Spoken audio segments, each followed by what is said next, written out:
Welcome to Family Health by Mini First Aid. Mini First Aid are the UK's leading family first aid provider, and we are delighted to bring our latest podcast series to you, giving you all the information that you need around family health subjects. Thanks for joining. The Family Health Podcast is brought to you in partnership with Things Happen, a trusted financial advisor that supports new parents and their families. Things Happen offer the best advice to help parents and their families make informed financial decisions, ensuring a secure and tax-efficient future for their children. The team at Things Happen are highly qualified financial experts who will guide you through the different types of policies to consider as your family expands, taking the stress out of decision-making by finding the best deals for your needs, ensuring you and your family are protected no matter how busy life gets. If you already have life insurance, Things Happen will carefully review your existing policy to ensure that it still meets your family's evolving needs, so you know your family is fully protected. Hello and welcome. I'm Kate and I am the founder of Mini First Aid. Welcome to our podcast, Family Health by Mini First Aid. Now, I am pleased that you've taken the time to listen to our podcast, because whether you're in the car, cleaning the house, relaxing with a cuppa, or wherever you are, our Family Health podcast covers a huge range of topics that might affect one of your family members. And if you've ever got a family health concern and you're thinking, I'll just Google that, please don't. Have a listen to us instead. I'm thrilled to introduce this week's guest. Dr. Hannah Hobson is from the Department of Psychology at the University of York, and Hannah has vast experience with neurodevelopmental conditions and has carried out extensive research into developmental language disorder, which we're going to focus on today. So welcome to the podcast, Hannah. Thanks for joining us. Hi, I'm at the university now, so if you hear some chatty geese, we have a lot of geese at the University of York. Sorry about that. They've chosen this moment to have a big fight outside my office. It just means we're real life, Hannah. We're real life. Hannah, talk to us, introduce us, tell us a little bit about what you do, and then we're going to talk about DLD, or Developmental Language Disorder. Yes, I'm Hannah. I work at the University of York. So part of my job here is teaching. So I teach our Masters in Development Disorders and Clinical Practice, which is basically about neurodevelopmental conditions. And then when I'm not teaching, I'm doing my research. So I lead the Emerald Lab, which stands for Emotions and Mental Health Research in autism and language disorders, So our lab looks at language and communication difficulties and how these might impact emotion processing and mental health. So that's me, bit of teaching, bit of research, lots of neurodevelopmental conditions. Brilliant. Tell us a little bit about DLD, what it is, what it means, and perhaps in the first instance, what it might look like for a child. Absolutely. So developmental language disorder is a neurodevelopmental condition where children don't develop language to the expected level of their peers. So what that could look like, the kinds of characteristics or symptoms of DLD, you might have a child who's got quite limited vocabulary for a child of their age. They might muddle up the orders of words in sentences. They might do funny things with tenses, or kind of make mistakes that you might expect a younger child to make. So things like I ranned there, most children will go through a phase where they start saying I ranned there, or I buyed this, but you'd expect children to stop making those sorts of errors, about school age, and if they're kind of continuing to do that, that's a sign that their grammar development hasn't quite caught up. They might struggle to tell stories. So when you're telling a story, you're telling a narrative and you're trying to get the bits in the right order so that your listener knows what you're saying. That might be really tough. So those are all things about a child's expressive ability, so what they're saying. Children with DLD can also have problems with comprehension. Now, these can be a lot harder to spot. So long, complicated instructions, such as those given by a teacher or a parent or a lecturer like me who loves to talk, those can be really difficult. Understanding non-literal language, so when people use idioms or metaphors or something, those can be really difficult as well. So those are the sorts of characteristics you might see in a child with DLD. It's a neurodevelopmental condition, so it's a bit like autism. We'd say that it's something that's present from birth, but you might not notice the difficulties associated with DLD until a child's a little bit older. Okay, so do we know what causes it? Is it a genetic condition then? You said it can be present from birth. Yeah, so I think autism is a really good analogy here, in that, like autism, we know there's some strong genetic things going on. There's not one DLD gene. So just like, actually, for most cases of autism, there's not like one gene that's meant that person is autistic. It's similar with DLD, so it's probably lots of genes added together that increase your likelihood of having DLD. We know that there are some brain differences in DLD, but we're not sure which area is sort of the most important. And it's not like there's one specific area of the brain where you go, that's where the DLD is. There are some things environmentally that perhaps increase the likelihood of DLD, but you can't give your child DLD, so children can't catch DLD. And it's unlike, one of the things about being diagnosed with DLD is the clinician would rule out a kind of known explanation of DLD. So a child with hearing problems, you normally check for hearing problems before you make a diagnosis of DLD. You rule out autism normally as well. Known genetic conditions. So if your child had Down syndrome, they wouldn't get a diagnosis of DLD as well. Or fetal alcohol syndrome is probably unlikely to get a diagnosis of DLD as well. Or a head, where a child's maybe had a stroke or a head injury, that would be considered like an explanation for DLD. So DLD it's almost like a diagnosis that you get to once you've ruled quite a lot of other things out, and you're still left with a child whose language isn't developing as we'd expect, and we haven't got a good reason why. So parents can't feel guilty about this then? This is out of their control. This isn't something that they can cause effectively. Yeah, I think that's quite important to stress, because I think I'm a parent myself, and I know we get a lot of messaging around screen time, talking to your child, and I think there can be quite a lot of classism and judgment about, like, well, they probably weren't talking to their child or so on. So we know that high quality, interactions with your child are really great for their language development, but a child won't get a DLD because their parent didn't talk to them enough. So I think that's important to stress. So if you are somebody, your child's had a diagnosis of DLD, you haven't caused the DLD. It's like autism. It's a neurotype. They were born with it. And it's not something that anyone should feel blamed with. Sure.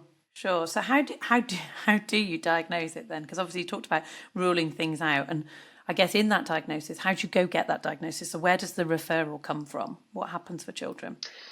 So one thing to mention is that it will be unusual to get a diagnosis before a child's at least 5 years old. Okay. The reason for that is DLD is lifelong. So again, like autism, it's a lifelong neurotype. Children with DLD are always going to have some communication difficulties. So to get a diagnosis of DLD, we're looking to see that there's persistent language difficulty. Now, in the early years, about 15% of toddlers would get classed as what we call late talkers, which is, where they don't start producing words until quite a bit after their peers. And for families with toddlers, this is normally something that we're quite hung up about. Like, when is my child going to start talking? Oh, so-and-so's already got 50 words and mine hasn't. So about 15% of toddlers are late talkers.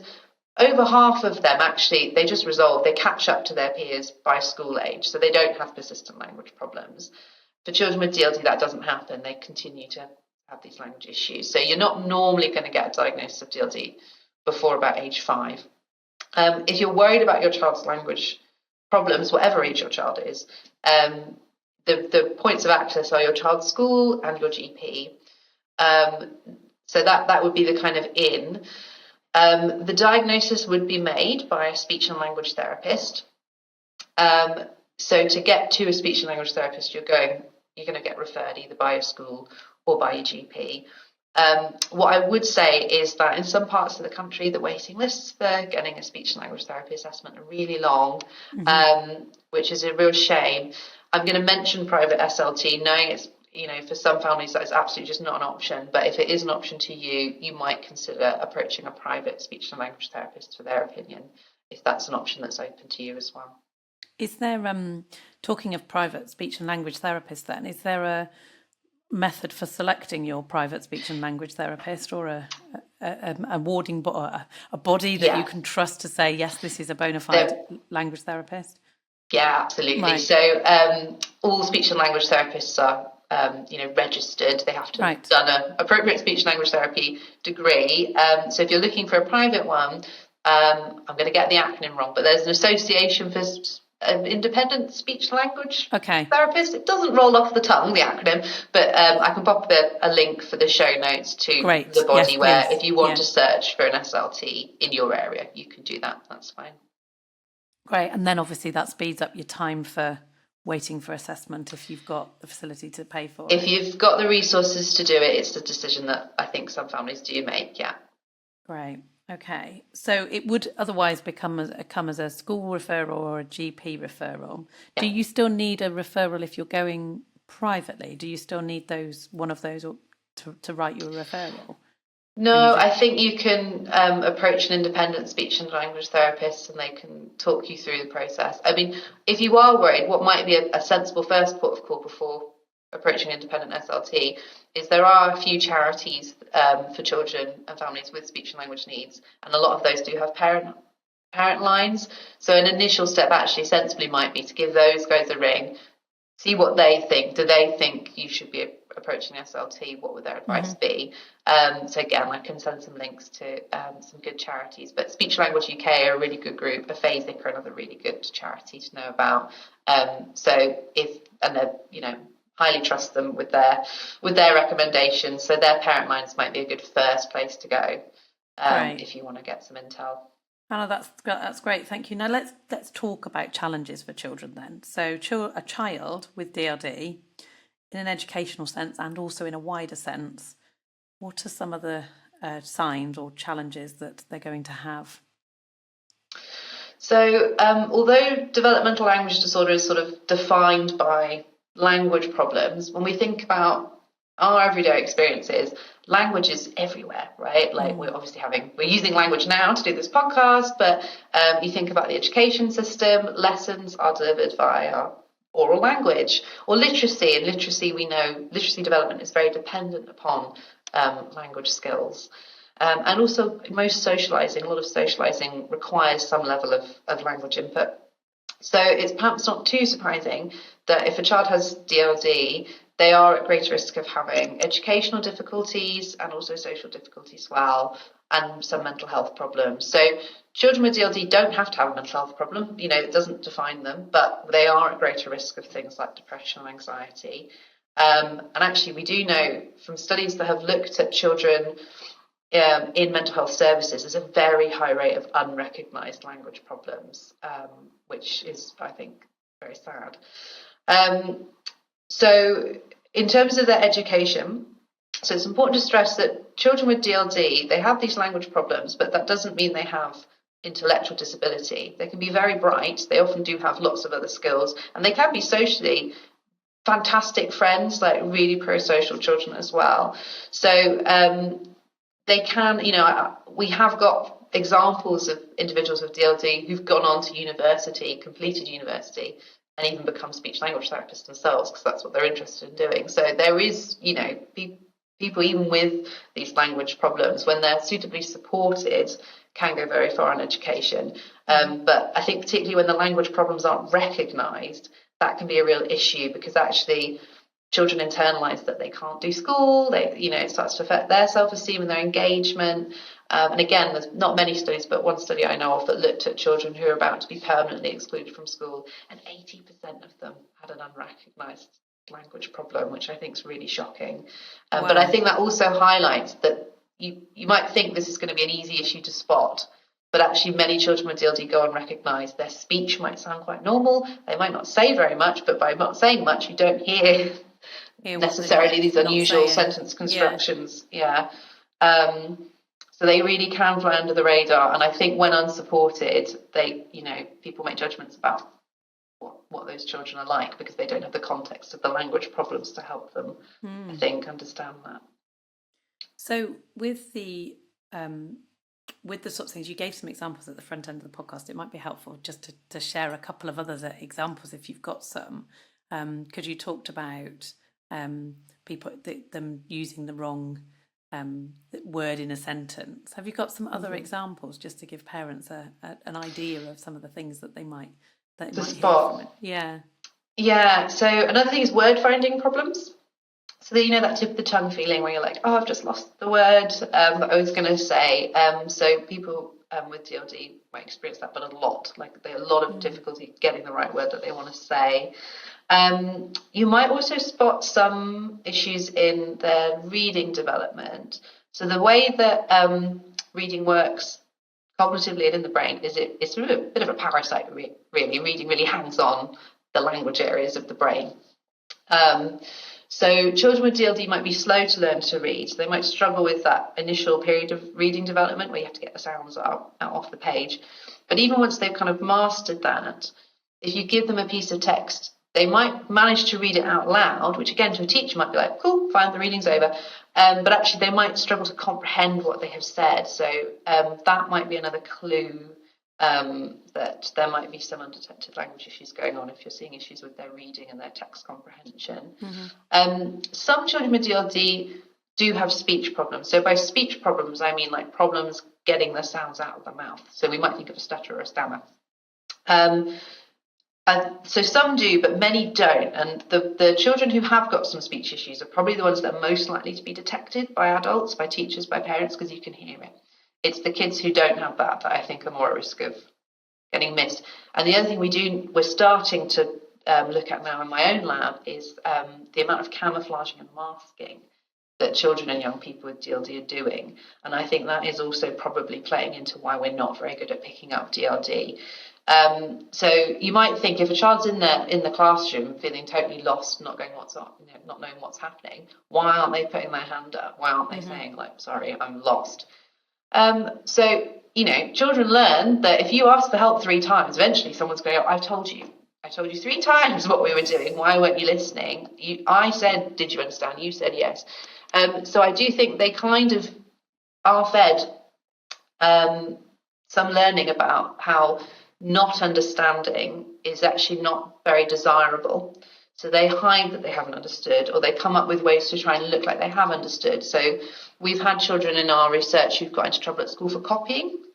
They don't know what's going on, but the best thing they could probably do is copy somebody next to them. We've had children who've sort of pretended to write, so they've got the heads down, they look like they're writing, and then actually they've really not produced very much. Right. I interviewed a young man who was talking about his experiences at college, and he said, I used to just pretend to type. I didn't know what was, but I didn't want to keep asking for help, so I just pretended to type. So there are some very, quite successful, I think, camouflaging, successful in that they cover up the communication need. There are some things that people can do that make it even harder, I think, for us to realise that there's a problem there. Is there a link to autism or dyslexia or other conditions? Yeah, it's a really good question. So, short answer, kind of. Okay. Basically, we used to think of different neurodevelopmental conditions as being like their own thing. So autism, ADHD, DLD had a different name 10 years ago, so it used to be called specific language impairment, dyslexia. But as time's gone on, we've kind of come to realise as researchers that there's a lot of overlap in terms of behaviour, so the difficulties and the characteristics, but also the neurobiology of these conditions has got some interesting relationships as well. So we tend to think of what we call risk genes, so genes that are going to increase your likelihood of having DLD, having autism, having ADHD. And actually, these conditions tend to share risk genes. So actually, if you've got a family where one child has got DLD, a sibling is at an increased likelihood of also having autism. So that tells you that there's some interesting connections between these different conditions. You can't have a diagnosis of autism and DLD. So if you receive a diagnosis of autism, that will be taken as sort of an explanation for why that child's got a language problem. So it kind of overrules the DLD. Okay. In my experience, it's not that unusual for sometimes a child to get a diagnosis of DLD and later get a diagnosis of autism. And the question I think there is always, did they always have autism then and we just missed it? Because that should be what's happened if they've got a diagnosis of autism. Or is it that the child with DLD is now starting to experience some social problems because of their language issues? Okay. And it's been decided that they're going to now meet the criteria. Yeah. So right. it can be a really tricky thing for clinicians, I think, to make this distinction between autism and DLD in some cases, where you've got children who've got language and social problems. That can be a bit hard. And again, I've spoken to some adults with DLD who find it hard because people keep asking them if they're autistic, and they're like, no, I'm very confident I'm not autistic. But it's because people know about autism a lot more, I think, that we tend to maybe reach for that. If somebody's struggling socially, it's something that one reaches for, I think, to be like, oh, well, maybe that's why. But yeah, it is its own thing. Dyslexia is also interesting. So there is a relationship. So not all individuals with dyslexia have language problems, but language problems are definitely a risk factor for a reading problem. Yeah, so they do share some risk factors for sure. So with DLD, and also, so thinking now about primary schools with children, and obviously there are measures in place. So children have to meet certain milestones for their health visitor preschool, and then obviously once they get to school, there are certain measures that the government have in place that say a child of 5 has to be able to say these words and spell these things by the end of their time in reception. And is it possible that the children that miss that, do they have DLD, or are they just a little bit behind this curve that's been set as the average norm, the mean generator that's been set by the government to say this is what your child needs to be at by this point? Where's the point where we say it's DLD, or it's it's just that you're a little bit behind the class? Yeah, I mean, there's lots of reasons why a child might struggle on a task like that, and not all of that will be DLD for sure. I mean, I suppose one thing that we haven't mentioned yet is just how common DLD is. So DLD affects around 7% of school-age children. It's about 1 in 14. Wow. On average, 2 children in every UK classroom. It's really common. Nowhere near that number of children get the diagnosis, but we know from these big epidemiological studies that that's the number of children that fit the profile of DLD in the UK.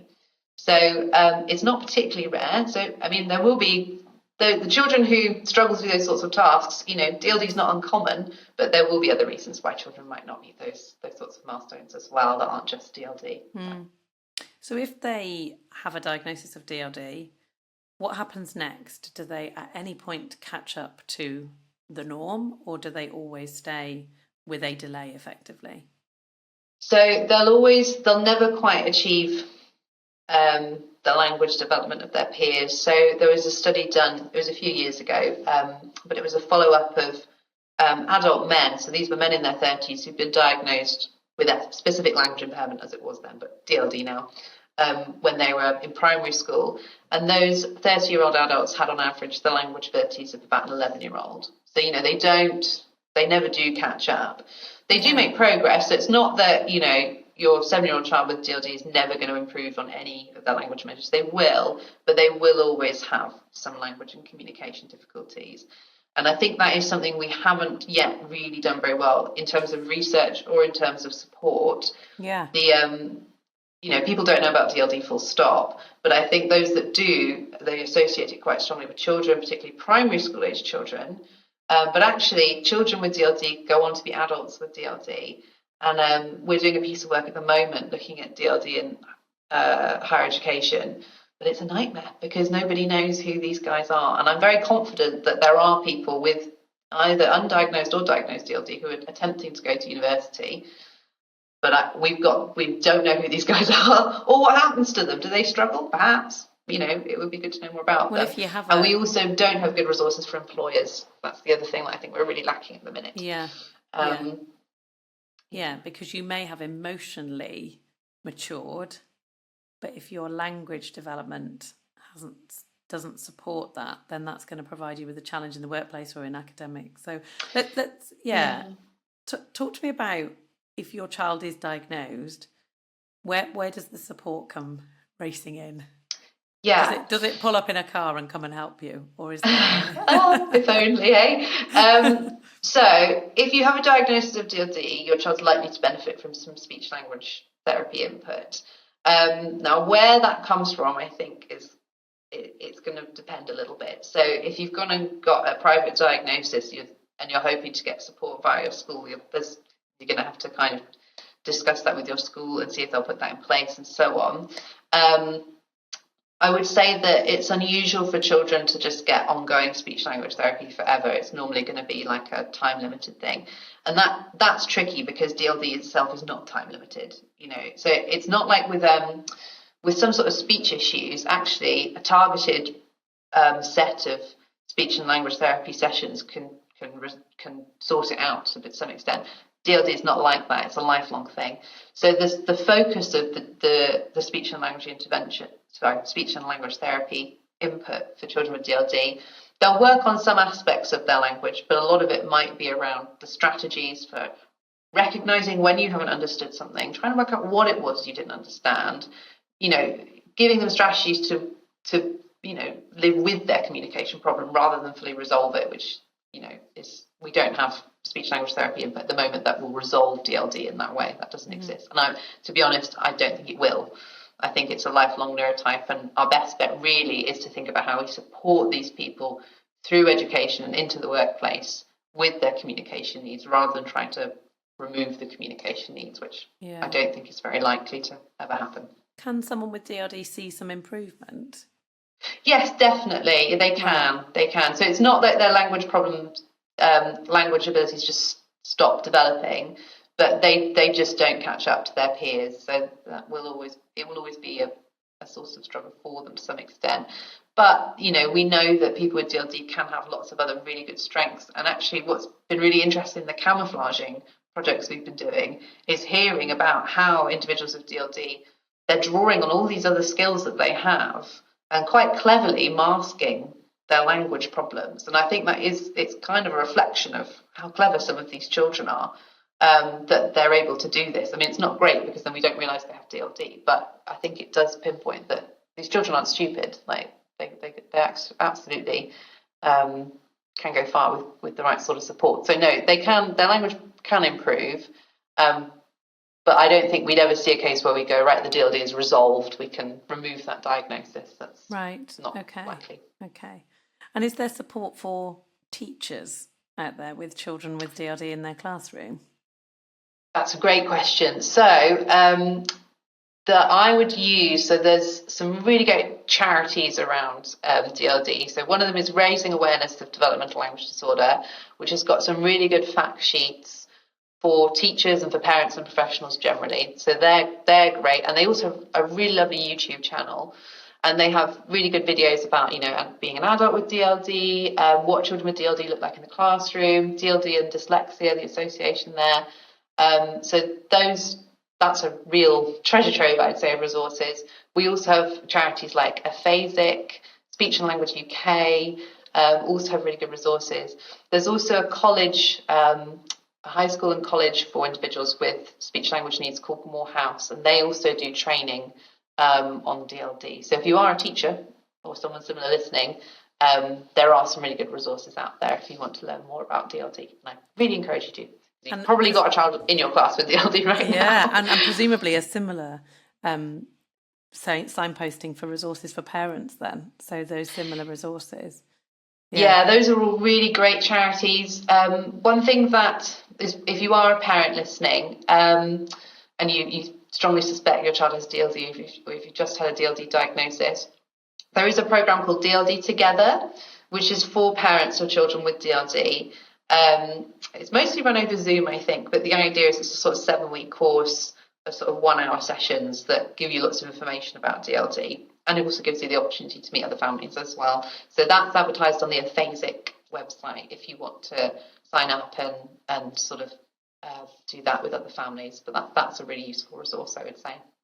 Hannah, it's been absolutely fascinating and a subject that I didn't know very much about at all. And we always do this at the end of our podcast. We always ask our guests to say to us, tell us a take-home. If there was something that they wanted listeners who've listened to us talking about DLD today, what would you want people to take home? So there was a really great campaign. So every October we have a DLD Awareness Day. So definitely look up where that is, get it in your calendars. And a couple of years ago, the kind of tag for it was think language, think DLD, which I really liked. And I think my take home would be, if you see a child struggling, it is worth doing the thought process of, could this child have a language problem? Are they not paying attention to me? A lot of people reach for ADHD, I think, because they think this is a child who can't pay attention, rather than maybe it's a child who isn't comprehending my instructions, and that's why they're doing something different to what I've asked them to do. So I think it's worth just remembering that language problems are a thing. Consider DLD if you're trying to formulate or work out what might be going on for a child. Do that. And please take part in research. So my lab's got research going on. There's also Engage with DLD as a platform to support DLD research. We need families with and without DLD. So, we need more information in order to try and increase awareness and improve support for DLD. So please, if you've got time and the will, that would be amazing. Hannah, it's fascinating. You've been listening to Dr. Hannah Hobson, who's been joining us to talk about DLD today. Hannah, thank you. It's been absolutely brilliant. With our Family Health podcast, you can subscribe on your listening platform, which means that your latest episodes of the podcast will just drop into your listening device. How brilliant is that? But you can also follow us on Facebook via Mini First Aid, subscribe to the Mini First Aid newsletter, and then you get told about the podcast. And also Mini First Aid will provide you with a wealth of family health information ongoing into your inbox every week. Also, one request for you. If you have a particular subject, a family health subject you would like us to talk about, please do get in touch, because we always welcome input for planning our schedules for some of the brilliant experts like Hannah that come and talk to us. You've been listening to Family Health by Mini First Aid. Thank you for listening to Family Health by Mini First Aid. I hope you found our podcast really useful and informative. If you want to know more about Mini First Aid classes, courses, qualification courses or first aid supplies, please do visit minifirstaid.co.uk or look us up on all your favourite social platforms at Mini First Aid. And just a little reminder from me and our sponsor, Things Happen, that if reviewing your life insurance is still on your to-do list, take time to get in touch with a Things Happen advisor today.